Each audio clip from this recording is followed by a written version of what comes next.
Честит празник се чуваше днес в храма Свети Спас в кърджалийския квартал Резбарци. Параклисът има над 70 годишна история. Построен е през 1938, но през годините е позабравен. 1992 година със средства и по идея на родолюбиви кърджалийци отново е възстановен.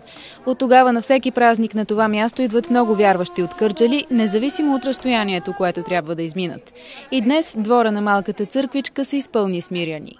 За какво се молихме ли? За здраве, живот. Това е. Друго всичко се оправя. Само сме живички, здравички и това е. Какво повече да искаме? Най-важно здравето. Да са ни живи и здрави децата. Възнесения Господне или Спасов ден е един от най-тачените християнски празници.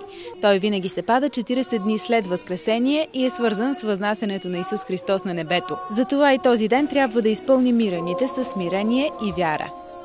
Искам да ви благопожелая винаги да бъдете бодри в молитвата, ревностни, с чисти сърца, с успокоени в покаяние и кротост души, но и с висок разум да бъдете винаги и всякога. На този ден хората си пожелават здраве и късмет, ръсят се със светена вода и раздават обредни хлябове.